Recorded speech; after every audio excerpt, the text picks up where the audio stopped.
through the bear market, we have seen, I'm talking, Polygon, Algorand, Cardano, Hedera. It doesn't matter. We've seen all these chains make these, quote unquote partnerships. Even Algorand with FIFA. I know that's a lot of our viewers will probably remember that hype. Mhm. And what is your thought on these partnerships? Are these just like behind the door, like back door, like just handshakes, like, hey, here's a bunch of money, say something about our product so we can, do something? Or do you actually think a lot of these partnerships have meat on the bone that they're going to like actually build into something? And mainly as someone from the Algorand ecosystem, I think of FIFA. Do you actually think some of these big partnerships that we're seeing built in the bear market are going to do anything, or is it just a lot of fluff to kind of just keep crypto relevant and try to make some money, I guess? Yeah, that's a great question. And at one point, I was naive to these things until I started interviewing folks and learning about what's happening. So, to your point, you kind of have to parse what is like just a sponsorship where your name and logo is just mentioned and who's actually participating in your ecosystem. Are they building on your blockchain? And those are the fine writing, right? The fine details that you have to make sure you pay attention to. So, when I see these partnerships launch, I go and I make sure I read up on it. What are they actually going to do? Are they building on the blockchain? Are they tokenizing it? Are they using the actual asset? Right? These are important questions, and I think as creators, we're educating people about it. They have to make sure they read the fine details because anyone can go, form a marketing partnership and plaster your logo and your name Yep. again with something, but that doesn't mean anything. That's a paid thing.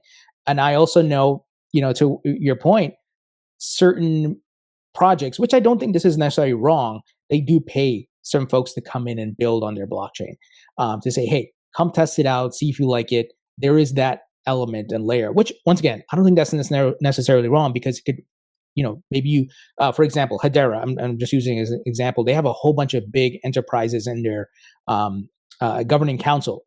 Did they pay some of those? Possibly. Probably.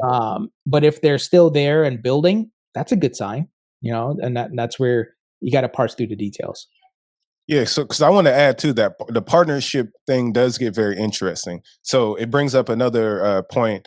What is your opinion on like code chains, private chains, and side chains? Because a lot of times I'm noticing like you'll see an announcement, and as you said, you read the fine print, and it says the technology is going to work on the back end. And then the question comes: is this the main net or is this the private? And I know XRP can host them, Algorand can host them, and various others. What's your opinion? Yeah, that's a great question. So, at first, when I heard about these side chains and the private networks, I was a bit turned off. But then, as I started talking, and I'll give an example, I published an interview with the Hyperledger folks earlier today. I'm starting to see there is a need. Certain institutions they want to have that private network because they're dealing with highly confidential information and finances and whatever it may be. So there's a need for that, right? But when I stepped back and I looked at it, it's still adoption. If they're building on your blockchain, that's a win. And if it's public knowledge, that's also a win, right? That hey, they're using your blockchain, even though it's private and the transactions and certain things are not part of the public part of the blockchain. That is still a win. And I often talk about Metcalfes Law, and shout out to Raoul Pal, macro investor, who I learned about this concept, where the more people who participate on your network, who join a network, the stronger it becomes and the more valuable it becomes. And the difference between, let's say, a telecom network back in the 80s and 90s or the internet is now you have equity and there's native tokens. So the value trickles down to the native token. And we see that even, for example, with Ethereum, with the ability to tokenize NFTs, ICOs, crypto kitties, whatever it is, right? The native token benefits highly from that, even if they're not using the token per se. Just the fact that they're building on the blockchain gives more value to it and makes it stronger. So if it's a private network or it's the mainnet, I think it's all a win if they're building on your blockchain.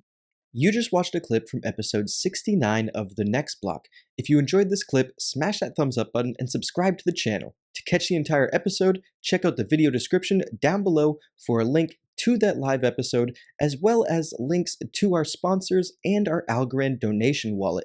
This donation wallet can accept all sorts of Algorand standard assets and is a great way to support the channel. Also, let us know down in the comments below what you think. We'd love to hear your thoughts and who you think we should have on the podcast next. We We appreciate everyone that watches to the end of these videos, and we'll catch you in the next one.